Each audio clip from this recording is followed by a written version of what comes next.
Jess said this was every 10 minutes was $500 that you're paying. Yeah, well, we're putting it on Raven's tab. What drives you guys to keep being you and keep making music? Everything I've done is to impress Jess.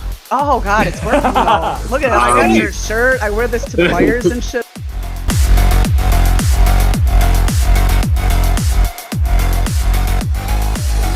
You okay? Yeah, I feel like we're ready to get started. Everybody, welcome back to Not Just a Phase. We've got some tweaks that have happened. You'll notice that we still have Raven. John, he's off doing his own show and everything like that. We wish him the best. We're doing a new format where we got guests now. We listen to y'all. We got guests. And so I'll start out. I'm just Jess. And over here we got... my name is Raven Blackfall, your guy Bowtown.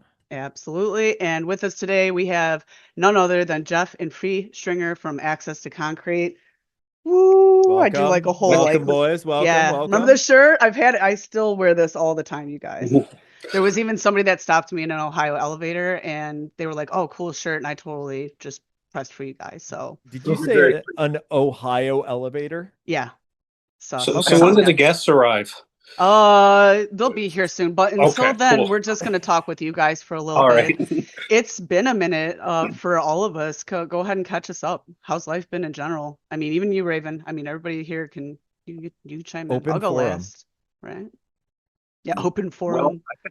Well, in terms of Access to Concrete stuff, we're like very slowly kind of chugging our way through recording the new album because everybody has jobs of one kind or another. Mm-hmm. So we're working on music whenever we can. We have fun new shirts, which is kind of cool. I saw that drop. Yeah, it was awesome. Yeah, it's very nice. Josh McAllister, who's the label dude and the great artistic dude in terms of cover art.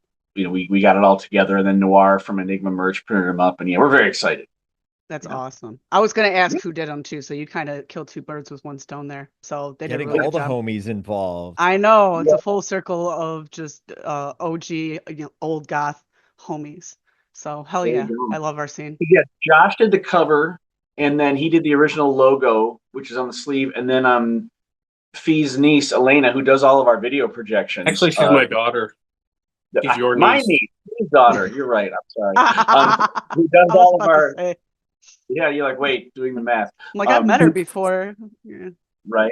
But she designed a little cogwheel logo that's on there as well. And then we stole the, on the long sleeve print, there's a kind of staticky thing that says, "You are bugs," which is a quote from the book and show Three Body Problem, which is an amazing sci-fi show on Netflix based on a Chinese novel. Love it. Because you've been watching it. This is my first time hearing about it. So go highly right. It's honestly a sleeper. I actually went over to Jay's once and he was watching it too. And I was like, "Oh, you've been watching the Three Body Problem? It's a really cool show." Like Jay Misanthropia, like no, not that Jay. Jay, the HVAC Jay. Jay Murphy.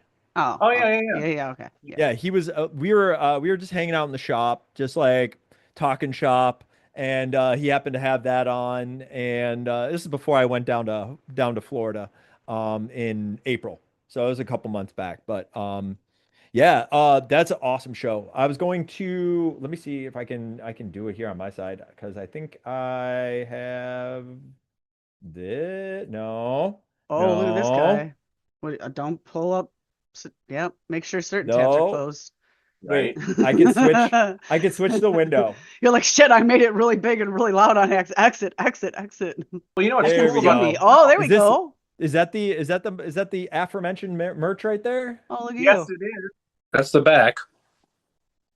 It's got the sleeve branded. Is this new or is this old? The shirts are new. It's from the album is this the front? On the Walls. I was gonna say the cover art, the album art is from. Is this like 3D printed like keychain stuff?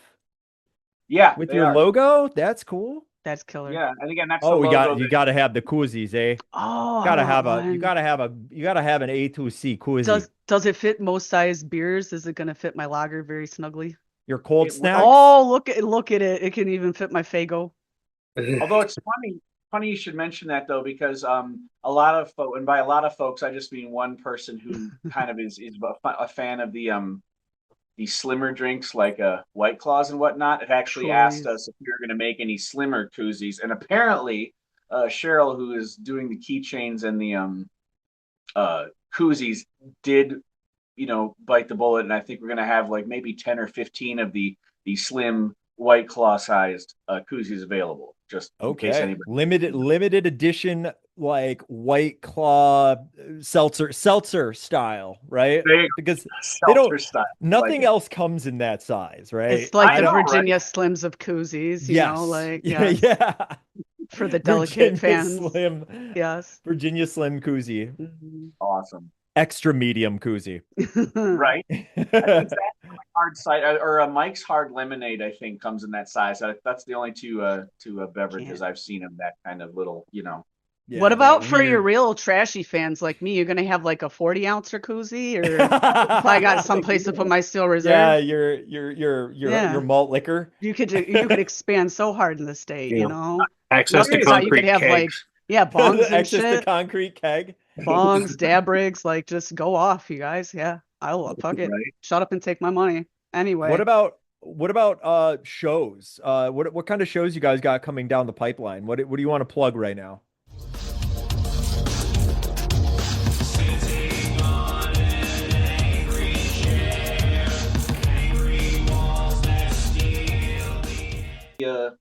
Three out there that we have. Sure. I'm sorry. Sure. Yeah. Do we got a premiere announcement here? Do we got like an exclusive? This is unknown or? Unfortunately, no, because there's three on the books right now, which I'll tell you about, and there's like, I want to say 2 or 3 other ones that are in the works, and they're very exciting. But I don't want to jinx it and mention it before everything's been finalized. So, you understand. So yeah, the first one is actually in 2 days. We are playing at Frankie's in Toledo. It's south of the border. Yeah, we actually played there once before. We played there. It was the same week of that Fixation was last year. So we actually played with the Skate Nigs, who headlined Friday of Fixation at Smalls last year. Right? And that was fun because Phee and I have been into them since the 90s. But this is cool. It's like the headliners are this really cool, like, synthwave dark rock band from Toledo called Pon Pon, but they also have this really cool sense of humor. There's this Detroit-based, they call themselves goth punk, which I guess is accurate, called The Blank. We actually played with them at the Strays a few weeks ago. They're playing, and then there's a band I've not heard from Sandusky called Mentally Distracted, which is, from what I understand, is kind of like a heavy grunge thing. And then there's us, who do our weird industrial thing. So it's a really nice mix. So that's on Thursday. June 27th, this is actually kind of cool. We're playing an outdoor stage way up by Port Huron. It's in Marysville. Cool. Yeah. There's this really cool kind of sludgy industrial band from Port Huron called High Speed Moving Parts. They've played at Smalls once or twice, but I believe it's the lead vocalist and his wife who now plays bass for them. They have like a big property out in the woods. So they actually have like a stage out in the woods. So it's going to be like an all-day thing of like noise bands. High Speed Moving Parts is there. There are some other acts like Accelerationists. And then on July 11th, which is a Saturday, we are playing with our buds and Entries. I'm sure everybody has heard about Entries by now. They're really cool. He's wearing the shirt. I think never heard of them. Yeah. Who? Yeah, I can't see. My phone's tight. You're wearing glasses, sir. I know. little phones, though, you know. Little oh, phone right. screens. I forget. You're not on like a 47-inch like wide. Yes. No. But yeah, we're playing with Entries, and it's Mary X Casey from the Lansing area. It's her event, and we're playing at this really cool place called the Green Door. It's us and Entries, and then Casey and another DJ. So that'll be a lot of fun. Green Door is a really cool little place that used to just be like a blues bar, but I've seen Ann Arbor. No, that's it's Lansing. Lansing. I knew I heard of it. I've never been there though, but the venue name's not really familiar. But I thought about it's funny, we were talking about old school kind of goth stuff. I was up there this past Saturday seeing Nunslaughter, which is just a fun band name to say. Wholesome. But they were actually, it reminded me of like Old City Club and Harpo's days, because they were actually selling bona fide big pitchers of PBR for like $8. What? Yeah. In this In economy? this economy, I was gonna I say know. There's somebody a was big, making back. that. They were making that in their house or something. That's the only way they could afford it's that. actually not too bad though. Not even It gonna was lie. nonprofit. They just wrote it off somehow. They figured out a way. They were like, "We'll get around it. Don't worry." Right. Neato. But it reminded me. Remember the City Club pictures? Oh, Like I you could remember get pictures of Long Island. Few Oh my God. remembers all of the pictures I've had for sure. Yeah, Most of you, them. you were an Yeah. artist. You drew a lot of I've pictures. forgotten. Yeah. I've forgotten all of the pictures I've drank. I got called a frat boy back in the day because they were like, "Look at her go! She's not spilling any of it. Like how? You know?" I'm like, That shit was gold, man. Yeah. Honestly, I remember there was like that. That takes me back to like when I was in college, and I went to Michigan State where there was this bar called the Riv, and like everyone just bought pitchers and just carried it around, and it was like their cup. Yeah. Yeah, Like, exactly. It's a big old like sippy cup. that's and it was just the weirdest thing now that I think about it, but then it was like completely normal. Like that's like unheard of now.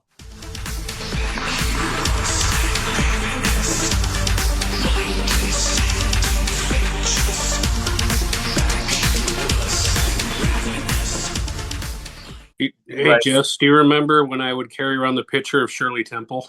Yeah. Everyone's Oh my like, "What God, is that? It's He's pink. Whoa!" wasted. Yeah. It's the biggest Long I'm thinking Island. like the amount of sugar that must have been in that pitcher. Yeah, it's whatever The though. amount of like it must have been like enough to like put Wilford Brimley in a coma. I mean, I used to drink Marvin's Long Islands, and I had like 3 in one night. I lived, so that's probably worse. But on the long term, Aw. was that a cat? It was No, a that's a dog. Oh, that was a very old dog. Sheltie. Oh yeah, It- okay, okay. The That's fluffy Jilly. dog. Oh, Jilly, that's right. I remember. Super cute. Yeah. Mine's being a She's drink, ancient. taking a She's nap almost somewhere. 17 years old. I was gonna say, yeah, your dog is. I remember. It's funny is you can't see the dog in the image, so it just looks like he's petting.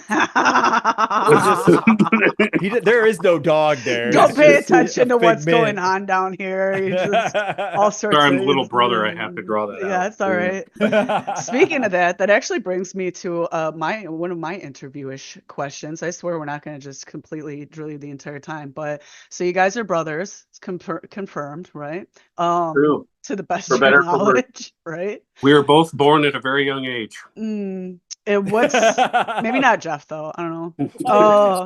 It's just the way he was born mature. Why was Okay, that? I Why don't did that know. kill me? What's it like recording with each other? Like, what's it like with the band dynamic of being related? And like, walk me through a studio experience with Jeff and Phee, the stuff that you're allowed to legally talk Oh, about. sure. Yeah. Phee, can I start or do you want to start? Well, I'll start. I mean, because it used to be just me, and then it was me and Don, who's still part of this whole thing, just not quite on the public side. He first hides in his cave and turns knobs for us right now. It's where he's most happy. And then when the first album came out, I had a few guest artists on, and I was hanging out with Jeff, and he was like, "Man, I wish I would have sang on this album." And I was like, That's how it starts. and that's how it started. I was like, well, I'm still working on music. So then that came in, and then the whole family band thing, because, my nephew, Jeff's son, started doing guest appearances. And then, my daughter designs all of our backing projections. And we're like the Partridge Family. Everybody's But got a way role. cooler. Yeah. Family. Either way. Yeah. Or This the whole Von layout. Trapp family. This whole Why layout do you was. guys come up with like the weirdest references to like family bands that are like not as cool as you guys? I've been waiting this whole time to make a Brady Bunch reference because that's what this 4-panel window thing going on. Like, Oh yeah, you like just look at each other like, yeah. Right. So there we go. The second you did that, Phee, that's why I was like, somebody's on the same page. Awesome. They definitely were not a band though. They weren't a band, right? No. The Brady Bunch, they were just No. like weird and ancestral. She kind of, yeah. Incest. Nobody was related to anybody somehow. But the Partridge Family, that was a thing. That was a corny. But as far as the studio aspects of it, I think Jeff would know more about that because he's more directly involved, because I write the music and then I send it to the studio, and that's where the vocals are recorded. So, Yeah, and it's kind Bro, of we're cool. learning how the sausage is being made right Yes, where the now. meat is being minced. Hmm. But yeah, because I started, because I've done theater for most of my life, and then once COVID hit, like acting and singing opportunities kind of dried up, and I was missing performing, and that's right about when Phee and I started talking about the possibility of doing vocals. And I still say this to this day. I love what Phee does so much because it's not vocal dependent. It's not pop music structured. It's not, I mean, he completely does exactly what he wants to do. And I love it too, because I've loved electronic music forever. But it really did take some prodding from Phee in a pleasant way um, to get me to do something. And I think the first song we ended up talking about doing, because like like I wanted to do a cover. I was like too much pressure to do lyrics, so I was like, let's do a cover. And the first cover we actually landed on as an idea was Angry Chair, Hmm. but we didn't want to do that without the vocal harmonies, and my son hadn't like joined us yet, so we bounced over to Godflesh's song Like Rats. So that was kind of the first one, and that was the end. But it's cool because Fee and I live together. So when we're working on music, it's really convenient because to rehearse, I go down the hallway to his room. And, we do everything from, working out arrangements to deciding what fun samples to use, that kind of thing. But yeah, when it comes to actually recording, from what I understand, Fee and Donnie will like bounce tracks back and forth to each other. Fee will write something and then Donnie will add his production magic. And then we don't really have a ultra professional way to record vocals here, but Don has a studio, a Yep. home studio in his house in Flint. So we'll go up there. We'll have a battle plan for like on a Saturday. Okay, we're gonna, you know, do all the vocals for this song. We'll start to talk about the ones for this song, and then maybe while I'm taking a break, Fee and Donnie will tweak some of the instrumental tracks on there. So that's basically how it works.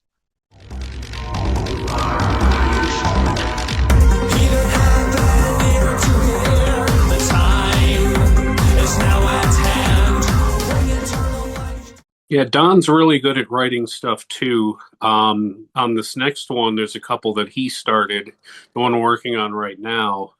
Um, you know, uh, his confidence kind of went up a bit, I think, in the last little while, and so you get to hear some of his stuff. Like some of it, I didn't do very much to.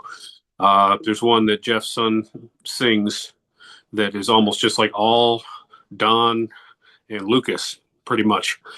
So, You You guys are know, just piecing it together. You guys are like pig face over there. Just like, we don't know who's in it. We don't know who's out. Everybody's in it, And that's Don fucking made Sounds awesome. like It's it. like everybody is responsible for baking a little bit of that pie, a little bit of that right. industrial pie. And I know Well, I you and remember. Donnie work awesome together too, because you've known him for 1,000 years. yeah, 1,000 years longer than I've known you guys, which is 1,000 years. So we're getting up there, a couple millennia at least. yeah, we're in Middle Earth time. And Yeah, really, yeah, we're at least hobbiting. But Well, it's what's about Don is he doesn't. I mean, he knows how good he is as a producer, but I don't think he gives himself enough credit as an actual writer because he writes some gorgeous stuff. The song that my son sings on, the music almost reminds you of Covenant. This kind of like pulsing, absolutely haunting melody. It's just like holy crap. And he also wrote a song that I feel like it's. I don't want to talk about it too much, but it's got this kind of I don't want to say 80s synthwave vibe, but in terms of like the kind of really catchy, but this overall very like kind of somber but really beautiful melody. And it's like I keep stewing over that one, and I keep saying, "Can we record vocals for this one or this one or this one?" Because it's so the song is so pretty. It's like I don't want to fuck it up. So I keep doing this other stuff that I might like. I'm a little bit less intimidated by. So, nice. but he's so good. It's got like a vapor wavy kind of smooth. I didn't realize that I want to listen to it and tell him I said hey. By the way, it's a shame he couldn't be on today, but I miss him. He So was tell him going I said back and hey. forth, but he works outside all day long, and usually I'm during the week, especially when it gets hot like this. I think I don't even know if he's home yet, to be quite honest. yeah, he So works 12-hour days in the summer, and he works 6 days a week. So, yeah, And like all the respect in the world. in the almost 80, 90-degree heat with the humidity that we had today. Yeah, Yeah, no, man. fuck I that. wouldn't want to be working outside myself. I'm not as bad right now, but at first when I first logged on, Raven can vouch for me. I have no central air because there's always something going on with my house. Even the newer house, something always going on, and it's bad. It's real fucking. It's torture. I'm the sweatiest Betty for sure. Sweaty Betty. Sweaty Betty. Um, Oh man, so you just almost invoked ICP. I know. That's Sweaty Betty. I know you like spaghetti. absolutely, absolutely. Um, so you guys have opened for some pretty important band. Not that you guys aren't a very important band yourself. I'm saying like you've opened for some very important acts so far, and headlined your own shows and everything like that. Really getting out there with it. What would you say is your most memorable or just strangest live show experience? Like you could dice it up, you can mismatch it. You can give me a couple of them if you got them. I'd say that for me, memorable was playing with How Job I bet. and I bet. Mentalo Is and the that how Fixer. you say it? I always been saying it wrong. Everybody fucking I thought says it it was wrong. how yob I won't or say some. it out loud because I can never remember which one it actually is. I'll admit, maybe I was, I was ignorant. It's what's really just bizarre is playing with stuff that was just like in the DNA. Back in high school and college, I'm like, okay, it's right here, and he's standing right there, and we're sharing the same space, and it was just, really bizarre. Um, the fact that we played the same show as Stabbing Westward. Yes, that's a That's another my old. they go back to me being 13, okay? I mean that Yeah, we go way back, like Four Flats on a Cadillac, man. Like me and Stabbing Westward, that was my band back in the day, tight. So that I is I, crazy. I would say very bizarre. Would you say Sandusky would be one of the weirder ones we've done, Jeff? Well, Always. I would say yes, not necessarily because of the band, and to kind of piggyback onto what Phee was saying is one of the things I like about what we do, and this is not a tooting our own horn thing. I just think it kind of speaks to our eclecticism. Is the different kinds of bands we played with. Like Phee said, I love when we get to play with bands that are very integral to what he does. So like How Job, and then we did a couple shows with Mentalo and the Fixer, which were also big inspirations for in the '90s. Oh And yeah. that's kind of like, okay, this is, as Phee said, this is in our DNA. But we also play shows with darkwave bands. We play shows with really heavy industrial bands, like we played with Cyclone 9 a couple times. Cyclone 9, Yeah, yeah. and Yeah. Orchid. I was so What a big into what them a when they were venue. out. When they were first out, they were like that band. They were the mhm, coolest thing for me. right. And I mean, Good God. Stabbing Westward again, it was, I mean, that was fun because, well, that was Fixation, and that was just a great experience. But yeah, Stabbing Westward, I was actually telling Chris and the Stabbing Westward guys the last time I'd seen them before 2024, they were the opening act on Depeche Mode's Devotional Tour in 1994. And it was very funny because they were all loading up their stuff. And I mentioned that I was like, well, the last time I saw you guys was 30 years ago at Depeche Mode, and then like this huge awestruck moment of sighing, like the four Stabbing Westward boys were started speaking of Depeche Mode as like the most, like they were partying so far beyond what even the young Stabbing Westward guys could do. They were just like, Depeche Mode, we couldn't even. They were on Yeah. another planet in terms of all the drugs they were. It was really really funny. They're But like fucking metal as fuck, basically behind the yeah, scenes. basically. And actually, again, going back to what Phee does, one of the things, this is kind of a tangent, but one of the things that makes the Access to Concrete sound so unique in my mind is the didgeridoo that Phee plays, the Aboriginal wind Oh instrument yeah. thing, Yeah. and Yeah. that's the one that causes more people to like do a double take, or like, because like sound guys will either do one of two things: they won't know what to do with it, and they'll be like, "Oh, that's That percussion instrument, right?" My brother's like, "No, it's like a no, woodwind. You blow through it." I So you're going to blow be into playing it. drumsticks, right? No, it's a wind instrument. I Or the blow into sound it. people, yeah, the sound people will be like, they'll know what it is and be like, "Oh, dude, I'm so looking forward to the didgeridoo. That's like my favorite uh, element of what we're going to be working with tonight." But the funniest thing, I think, and Phee, you remember this, we were sound checking at the Stabbing Westward night at Smalls, and they had sound checked a while ago. They were in the green room sleeping or whatever. And they just started doing the sound check for the didgeridoo. And of course, the bass was shaking the whole building. And all of a sudden, the curtains are drawn by the door that goes outside at Smalls. And all of Yeah. a sudden, here comes tired, awesome lead vocalist Chris from Stabbing Westward kind of stumbles through the curtains like we just woke him up, and he was like, "Dude, is that a fucking didgeridoo? That's amazing!" And then he and my brother like talked about it. I'm like, "Yeah, the didgeridoo brought Chris Stabbing The Westward out." didgeridoo alarm clock. You're like, Yes! Senpai noticed my didgeridoo. Right?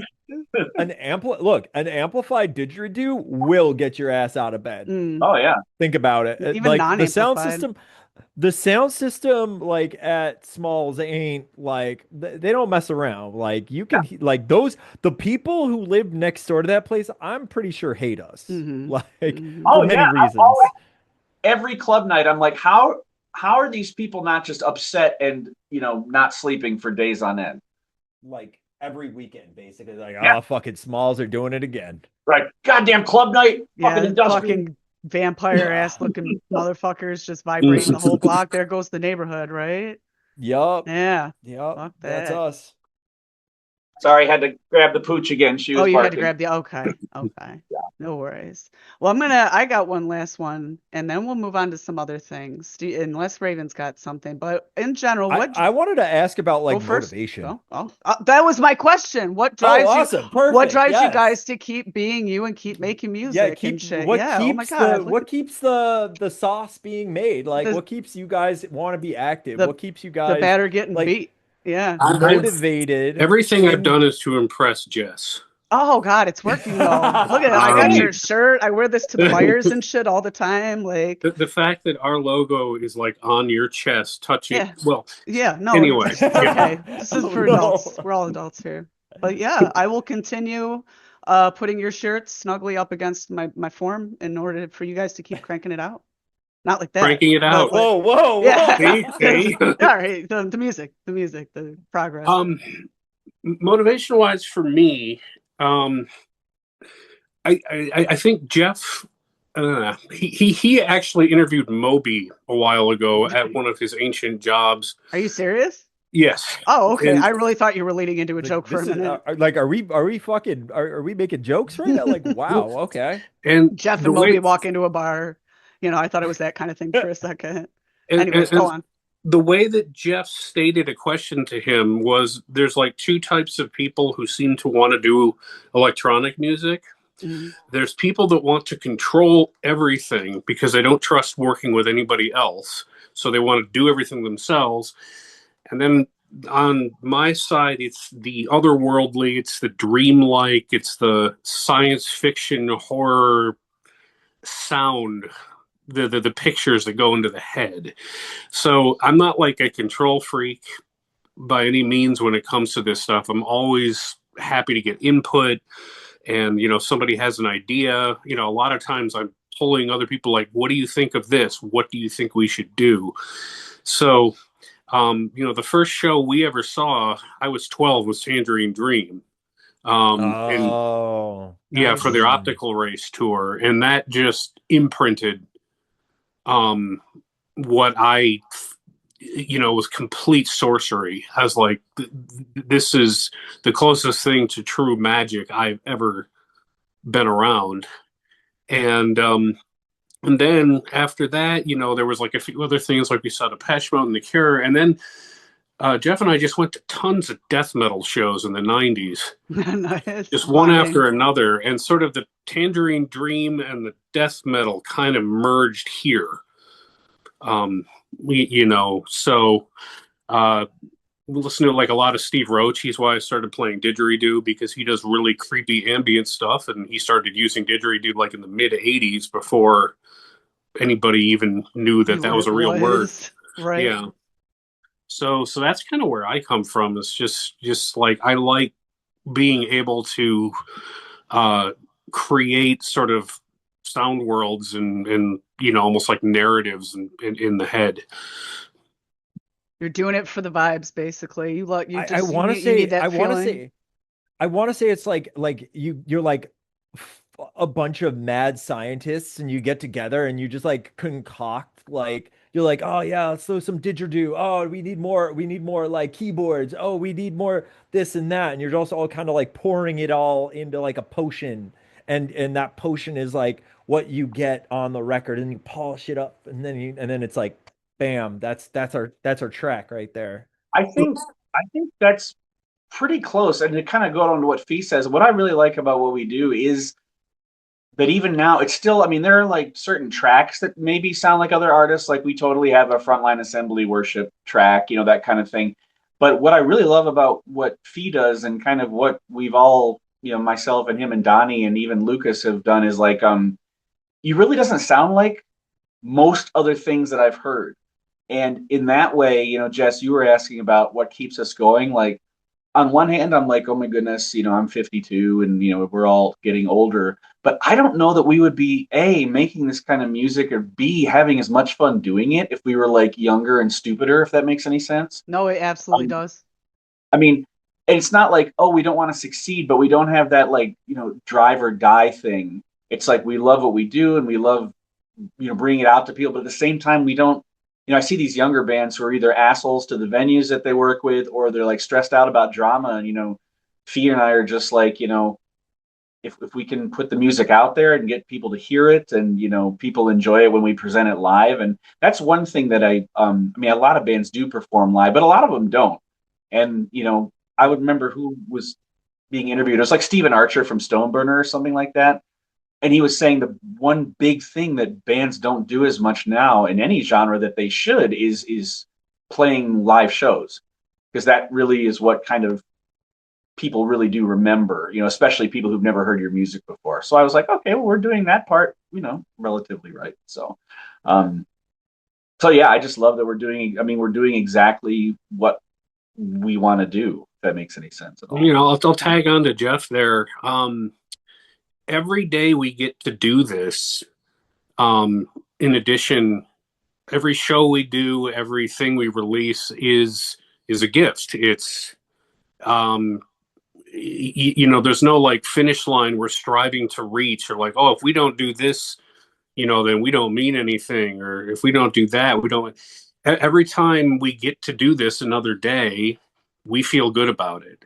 And I think that's sort of just universal gratitude towards like all the people and everything like that. Like there's no sense of entitlement, you know.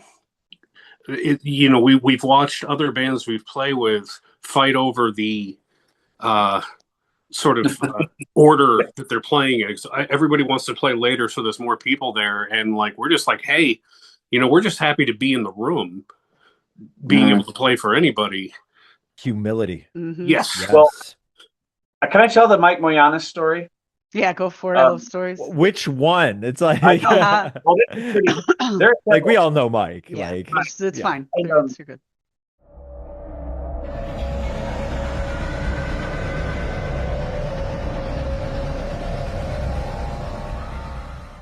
But I know the show that Fee's referencing, it was a recent one. I'm just going to really quick. Is actually the last one we played, and even folks who came and saw us, who've seen us a bunch of times, we came off stage thinking, oh, we really sounded good. But there's nothing worse than thinking that and then finding out you sounded like dog shit. But people who'd seen us a bunch of times said that they thought we had sounded the best. But that's a side note. But the thing is, yeah, there's like 4 bands, all of which, I'm sorry, not to be a dick, we're all local bands.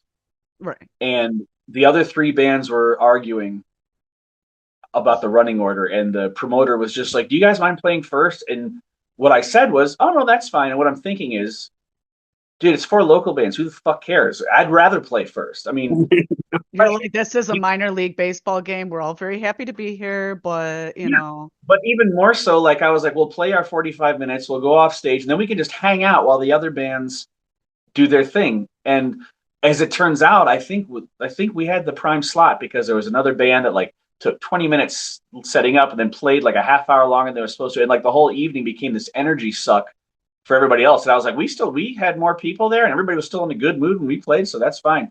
and But by the time the last band came on, everybody was tired and done with it. oh my gosh, I felt so bad. And she sounded amazing.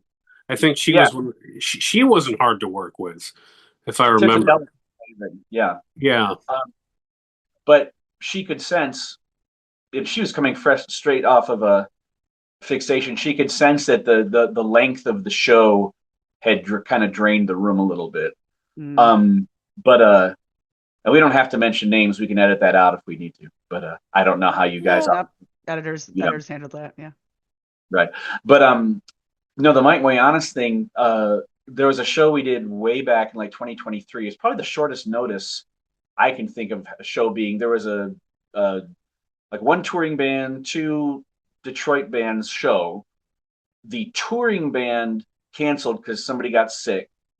And one of the other bands had an EP release show, but they only had those 4 songs. So basically, they like needed somebody to play a headlining set, because we had enough material while these other bands like hung out with themselves. And it was the emptiest room Phee and I played. It was at Smalls, and we had about 48 hours notice, and we just viewed it as like a rehearsal because my son couldn't be there. It was too last minute. Donnie couldn't be there. It was too last minute. And, and Mike still found a way to pay us. And He's a great I guy. was just like, yeah. And I was like, thanks for the, opportunity. He's like, oh man, Jeff, we fucking love you guys. We fucking love Access to Concrete. It means then your guys' music is good. And then he went on this little kind of list. He's like, you're easy to work with. You're punctual. You're blah. And I started to giggle. He's like, I'm not fucking kidding, Jeff. You have no idea how many bands just show up late and don't even give a fuck. You guys are punctual. We remember that. Like, I can't imagine being that man's therapist after having to deal with so many bands. Oh my God. Oh my Yeah. God. I know. Did you hear about what happened during Fixation? No. I mean, I This know year? Traders canceled, didn't they? Because he was sick. There was sick? multiple cancellations, Oh, like God. last minute cancellations. Ouch. Like it was like Mike was not a happy camper, but everything worked out. Like everything was fine. Some people were not exactly as happy, but there have been bigger festivals with big cancellations as well. I remember the big So, one was the Birthday Massacre canceled. I yep, remember. that what they are. Mike is not exactly happy with that. He was not happy with that one. No, because that's Very not happy. But you know what? It's whatever, like things happen, Got to pull a we don't Morrissey want to, sometimes. I think what he really appreciates about you guys is that you guys do what you're supposed to. You are like one of those bands is well known for as just being like a hardworking band. You show up, you do your thing, you play your set, and like you're humble. You're appreciative for what you guys do. Yes, my And humbleness is legendary. there you Yes. go. That's what I'm talking about. Well, one thing I would be remiss if I didn't mention is the other part of what Jeff adds to this, besides the lyrics and sort of the accessibility, is he is so good at talking to people and venues and balancing and knowing the right things to say, because artist world, there's a lot of ego, there's a lot of flakiness, but he always within a few minutes can assess. It's like, okay, this person wants to talk about it this way, and so if I message him too soon, then it's too soon, and he is so good at just getting the word out there and being so communicative. I mean, I had like 2 shows by myself, and then like 1 show with Donnie before Jeff entered. And once Jeff entered, just everything blew up. Just everything opened up. And it's not just because, oh, we have a vocalist now. It was because he knew how to talk respectfully, when to back off and when to progress forward, what to ask for and when. And that's a skill that Donnie and I have gone back and forth. Like, I am so glad that he's doing this because we can't. Because you're like, that ain't my You job, need that man. specialist. You need that guy. And then more hands makes for less work too. So Yeah. just have more people on the team. Having somebody to be the face and to do like the kind of like PR kind of stuff, I guess, to like be able to communicate with venues and like communicate with like other people. Because sometimes you have a guy who's like the super genius of the group, but they don't really work really well with talking to people and stuff like that because they just want to be behind the scenes and just like, do the technical work in the background. But when it comes to like talking to people, they're like, I don't really do that. Like, I don't want to deal with people. Right. You're You know, you're I just driving want to. me to make a health reference here, but I'll Oh, we're gonna refrain. do a health No, reference no, now. I well, guess yeah. we can do our Well, one health because reference of the their bassist episode. is like the face of the band. Johnny is like the face of the band. He's the bassist. He's the guy that's good at that. He's like, I'm not good at the vocals.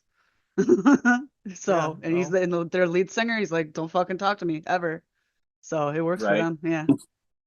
Well, I feel So, like, I mean, part of it's because, well, I love what my brother does, and I think everybody should hear it. But like, also one of the jobs I had in theaters, I was like a booker. Like the Michigan Shakespeare Festival had this like outreach tour of like professional actors that took shows to high schools. But I was the one who was in charge of getting us gigs and getting us the most money possible. So I think I have that chip in my head still that helps. But hmm I also think that again, this part of it's our age, but you observe what other bands do right and wrong, especially when they were younger. And I think one thing that I think we do very well is kind of, for lack of a better phrase, playing the long game. Like, oh, we can't get a gig here now, but let's start to sow the seeds for maybe 6 months from now. hmm And just kind of, and like Phee was saying, I mean, I don't mean to sound like a OCD, but it's like, no, we should wait about 5 days before we call it back. Just little things Yep. like that. More often than not, it does seem to work. And the fact that, knock on wood, we do seem to be professional and punctual and put our money where our mouth is definitely helps. But, so if there's any quote unquote skill about that part of what I do, I guess it would probably come from that. If that makes Oh, any yeah. sense. No, I think it's just a that's part of who you are, Jeff. yeah, that's that Oh, Jeff You know, it's just part of that little piece of who you are. You bring that to the puzzle that is access to concrete. got that Jeff razzle dazzle. That's what you got. the schmooze, the inner schmooze that's Got the spilled. fucking Yeah. Rizzler up in this bitch. Oh Yeah. no, not again. No, we're moving Yeah. on from I that. can tell you and Raven, even though we're not in the same room, I'm sure you both smell terrific. See, Me? it's just weird when I say it. No, I don't. I was like, why are you calling me out like that? You're not here. You don't have to deal with that. Only my kid does. Okay. Your It- kid saw us or came to one of our shows. yeah, that was I actually her remember. first concert. That was her first concert, and then she went to health like 6 months later, and then she went to health again, and then she went to health, and then yeah, yeah. That's How such many a concert? How many times has your daughter seen Health? 3? I, No. your Yes. daughter has seen Health more times than I have. Yeah, I've seen them for. Yeah, Well, three we more went to times Sick than New I do. World. We went to Sick New Yeah. World in Vegas 2 weeks after we saw Health, and guess who was playing at Sick New World? Health again. Health. So, and we Health. ran into Johnny. I will maybe even pop that photo because I'm I so saw proud of that it. picture. That was I a saw weird that fucking picture. story. He was wow. Make it real quick. It was after the show. It wasn't after. System of a Down was still on, but she was really tired. We were walking back to Circus. That's where we were staying because we extra Right. classy. And he was walking towards us, and I'm like, "Hey, remember me?" And he's probably like, "Oh man, this is because we saw him 2 weeks ago. Got his photo, and I'm like, I'll see you in Vegas." And I sure wasn't fucking lying. He was probably checking himself for fucking air tags after that, like this crazy bitch. But yeah, and I went to the after party. It was fucking awesome. She did not. That was one thing. He's like, put her to bed. I was like, yeah, for sure.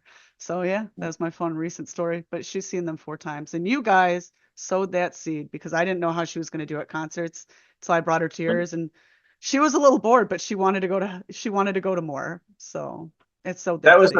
the Regal Beagle, right? That Yes, was, very yeah. classy venue. She Hey. she still talks about the bathroom Took your sometimes. daughter to the Regal I did. Beagle. I That's asked. sick. I asked first. I asked. He's like, yeah, fuck Oh it, why yeah, not? yeah. You know, shit. Was that so that was an all age show then, or I did they made make an it. I exception? made it an all ages You show. made it an all age. That's I awesome. showed up They and I'm used like, they to. better let me Shout in. out to the Regal Beagle in Ann Arbor. Or is Yes, it Ipsy? Ipsy. Is it Ipsy? In Ipsy. It's a Ipsy. talkie. Yep. It's super classy, so it's in Ipsy. Yeah. Well, Yeah. they're under new management. Like the last time we played there, which was, what was that, last August, I think. They had new management, and it's great. It's a little bit cleaner and stuff. But yeah, I know they were the first 2 times we played there. And Jess, yeah, you guys came the first time. It was in 2023, I think. Yep. They were all technically 21 and over shows, but they were really low key about it. I asked about your daughter, and they're like, "Where's her mom going to be there?" I'm like, "Yeah." They're like, "Okay, that's fine." It's fine. So Okay, yeah. Tell her to come on over. We got a koozie. Right. We got a free koozie for her. We got a free koozie Free for her Regal Beagle for her koozie. Pepsi. Yeah. Oh, well, you guys, What we usually go through now is we do like a little bit of a news segment, like a scene update. If you guys can chime in if you have any new stuff that you know going on in the scene. I have two big ones. Okay. Fucking Echo and the Bunnymen, they're on tour right now, and unfortunately, the lead singer got in a car accident. I don't know if I you heard guys heard about about that. On the way to No. Philadelphia, they had to reschedule their show. It was originally for the 7th, but this guy is such a baller. He was in and out of medical treatment, and they rescheduled it. So they're actually playing tonight. So if you're listening to this, you missed it. But good for them. Good that they're right back on the road. And then my other big one is, guess this doesn't pertain to us anymore, but they sold the Leland. The Leland is finally sold to new owners. I didn't know if they might still knock it down. They Oh, didn't say what I they was were gonna going to say do I for thought it it. was just gonna be knocked over. $3 million. I went there on Mother's Day. I took her because we were trying to look in the windows and stuff. She's like, "What do you want to do on Mother's Day?" You know, and I was like, "I have one thing I want to show you while it's still here." And it's in really bad shape. So I'm hoping, fingers crossed, they at least can rehabilitate it. I don't think Mhm. we're getting City Club back though, you guys. I don't think No. we're. I never thought I'd be sad about it, but here I am. I mean, Little whimsical, little nostalgic. yeah, Right. It yeah, was the it's best a of sad. times. It was the worst of times. Well, I mean, if they open it again as like a hip hop bar, if enough of us show up, they might change their mind. They can't stop us all. Yeah. Yeah, They can't exactly. stop us all. They turn I around and mean, they're like, man, there's certainly a new thing going down in hip they've hop got the right now. strays going on, right? For Like sure. that's a thing at the new Dodge, Yeah. right? Yeah. Yeah. The last Haven't show was been. there. I want to check it out. Yeah, so you guys talk with Jay and like seen the scene over there. There's Mhm. also like a new thing that's going on at Tangent Gallery. Have you guys heard of Is that the this? Thursday night Well, thing? we actually played Yeah, there I too. was gonna say, weren't you involved in that recently, Phee? I could have swore all roads are access to concrete. All everything, roads to concrete. they all lead to the concrete. All Yeah, roads are to for concrete. sure. At least in the Detroit area, you guys got your hands in everything. I don't. But yeah, the Tangent Gallery, yeah, they have a couple new things now. We did that show for Wilhelm. His night was Yeah. called Ritual, and that was like, from what I understand, that was kind of more straight up gothy, kind of both new and old, but focused on new. But then he also has this night called Flashback, which I think the next one's in like late July. And that's again has all the vendors and this cool stuff. But I think he's like the lone DJ for like 5 hours.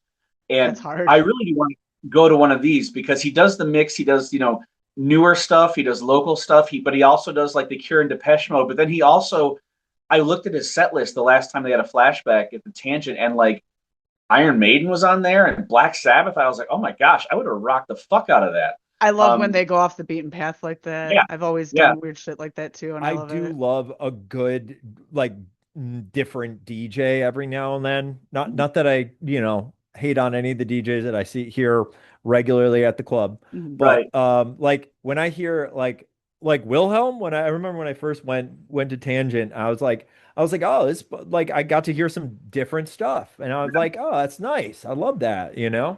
Also, love that they have the what's it called? The little like thing up top, the little Vintage stores at the. the vintage store up there. There's all kinds of cool shit up There's a there. store up there in the Tangent now? Yeah, Oh, there's a store up there in the loft. oh wow. What's There's all interesting kinds of is cool with the stuff. Tangent Gallery, that is such a cool space. And the first time we played there was a few years ago, outdoors in October. And, Skullfest. Yeah. yeah, at Skullfest, and that was just one of the coolest looking stages and nights Oh, I we've love that had. stage. It just you had metal I beams and There's this girders and fire. And It it's a fits the huge place. industrial vibe perfectly. Oh It yeah. really does. Because I also have been there for Space Dive. Yeah, yep, And Space I Dive. love And Damned. the vibes there. Damned is another one. I've painted the inside of that building twice. Oh And it's really? huge, and it took a couple days. Not just me, it was like a couple, because they used to do a thing where if you volunteered to repaint the inside of the Tangent, because they only do it once a year, and it's right before Mhm. Damned, and you got to get into Damned for free. So I've done it like twice. Yeah, Oh nice. you're welcome, society. Mhm. You're Paid my welcome. dues. You did your thing. Paid my dues. Yeah. I was gonna say Well, the only other thing I can think of that's at the Tangent is I guess it's Casey, DJ Redmond. It's his night. What does he call it? Corruption. mhm. With Um, Clockwork Yes, Echoes corruption. playing. Yeah. Yep. And they got live bands playing. It's actually the day after my birthday, but there's going to be like a big kerfuffle of DJs, like go-go dancers. I would not have pegged Casey as a go-go dancer fan. Well, maybe he is. I don't know. He's bringing But back actually, Mephistos. He's like, I miss Mephistos. Let's go that right. direction. I believe But they're borrowing some of our gear. That Oh, yeah, I like thought you were gonna say that they were borrowing you guys. I thought oh maybe you were taking a different direction. Yeah. no, Let's Casey has go. gotten Yeah. us so many awesome shows that the fact that he's not doing this one, I was just like, it's fine, man. It's cool. You got us yeah, SITD, you got us Suicide Commando, you got us all these really cool shows, and so I have no problem like saying, yeah, you can use some of our synth. So But you guys aren't doing like access to go Cage. That's not gonna be a no, thing. no. Okay. All No. right. Well, I yeah. always thought it I, would be a Can't have it all. very lucrative career to charge people for me to not take my clothes off. Like, hey, you know what? Whatever works for you, yeah, You man. never know when girl there's get a market sexy for or I'll take something. my shirt off. Yeah. That kind of thing. Yeah. We just It's like, gotta oh, you don't wanna? No? Okay, fine. gotta paint Fine. your body like Goldie Hawn and laughing, some flowers and Well, after news, we usually do a segment of debate, complaint, or game. And this week, I kind of dug up a debate because these newfangled kids, right? I swear this is not like a what is goth thing because all roads lead into the debate of like what is goth and what is not. We try to avoid that here. I know you guys, are you on TikTok? I know you are, Raven, finally, right? Yes? I am not. Okay. Right. I thought they had an age limit. No, no. I mean, I fudged it, right? So I No, just I took do my kid's face shorts. and put it in front of there. They were like, "You're young enough. That's fine." I'm just waiting for the Um, I Chinese government to start paying me to spy. oh, yeah, no, they do. Yeah. They pay me. It goes right into my PayPal every week. there you go. I'm serious. I work for All TikTok. right. So Yeah. what's on the goth talk? So has TikTok been good or bad for goth? These are kind of the points here. Hmm. I think that's an easy Because one. there's more people discovering the music through that, of course. But the problem is it's always more of a fashion forward kind of thing on social media. A lot of the younger generation isn't focusing on the same things as the older generations. There's a lot of trend chasing, aesthetic dilution, things like that. Um, I hate to say the word appropriation because that seems heavy, but I'm talking about people borrowing just to like get clicks or does it create kind of a launching pad maybe for some people who'd be curious into the scene, didn't maybe know where to look things up, get access to it? Is it overall something that's more of a positive thing or something that's like negatively impacting our youth? Danger to the kids, goth, Good question. goth kids, I guess. My take on this would be that it's always been something like this. The fact that it's TikTok now, if you don't adapt and kind of like change, or anybody who kind of fights against it, they're going to be left behind. One of the things about this genre is as it should be, in my opinion, is it should be able to adapt and accept, not have gatekeeping be its main its main defining trait. You meet people of either ilk, but one of the things that I've noticed, since I'm not on TikTok, Mm. but one of the side effects I've noticed is on Spotify, where our music's up there. Um, if you go to the sounds like Access to Concrete section, like radio section, about 75% of what it thinks we sound like, their songs are a minute and a half, 1 minute, maybe 2 minutes. And it's because local creators in whatever area, they're making their music for TikTok.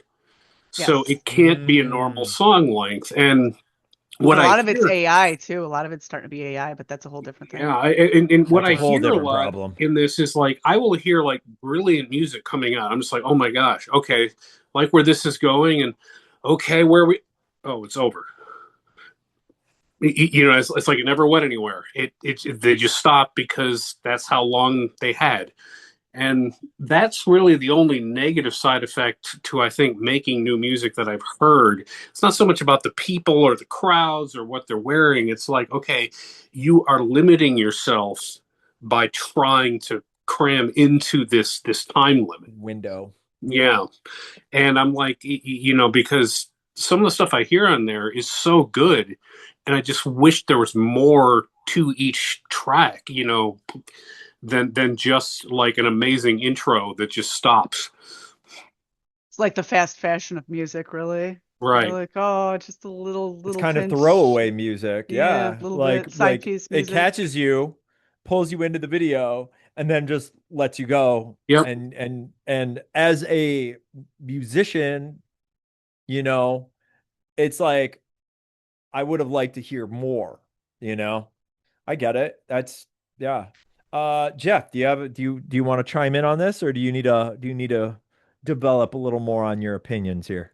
Well, I mean, a lot of it has to do with what Fee was saying. It's funny because my daughter who's 25, she's the TikTok person in the family, and on a positive side, I do think, and again, it's probably me showing my age here.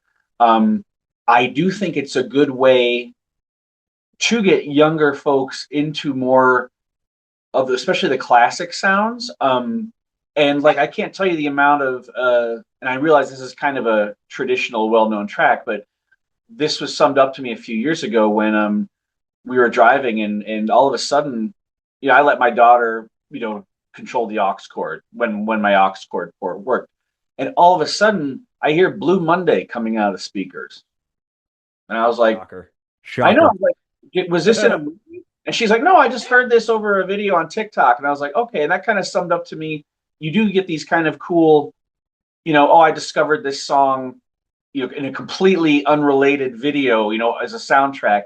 And so that I like, I share what Fee says about, like again, certain artists, and it's great that they can give themselves exposure, but not at the expense of, well, like Fee was saying, it's like I think it's awesome to use that as a tool to spread your music, but when you restrict yourself based on that tool, that something just seems to be lost there.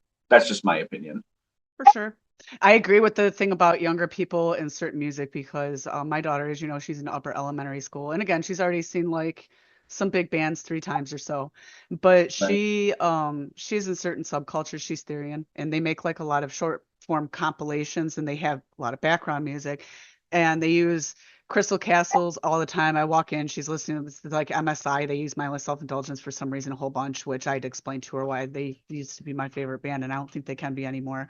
But they'll use like Right. Health, they'll use all sorts of, and I'm like, are you listening to blah blah blah? I'm like, are you listening to Rammstein? I'm like, who the fuck? I'm like, who sent you? Like, where are you getting this? She's like, can we go see Crystal Castles when they come to town? I'm like, oh, it's like about that. Like, Yeah. so I agree. There's all these bands that she thinks are relevant. She actually, a lot of them didn't realize how old they were. Like Korn, when she went, we saw them Sick New World. She's like, she loves Korn now, and they're relevant to the younger audiences. And having like us older folk in front of younger folk too. Like a lot of my viewers, as weird as it sounds when I'm streaming, a lot of my TikTok viewers are in their 20s. I have some people that are like my age and in their 30s, but a lot of them are in their 20s. They're coming in asking how it was growing up with Super Nintendo and how many times did I beat Donkey Kong Country. So, I'm like back in the last century, I'm like come along kids, I'll tell you. But I feel without things like TikTok and social media, there would be less generational crossover. Because in the 90s, old people shit was old people shit. Well, it's You like, guys wouldn't be 52 years old in a fucking industrial band in the 90s. They'd be like trying to ship you off to someplace or something, you Right. know. I wouldn't be 40 sitting there streaming the little kid Donkey Kong Country games. No, it's for grown-ups. It's a hard game, okay? It's a hard game. That But no, you, yeah, nowadays it is different because of that, and I do believe that's more of a positive effect of TikTok and just social media in general. So, what's interesting is like with my daughter, who's about the same age. She's turning 26.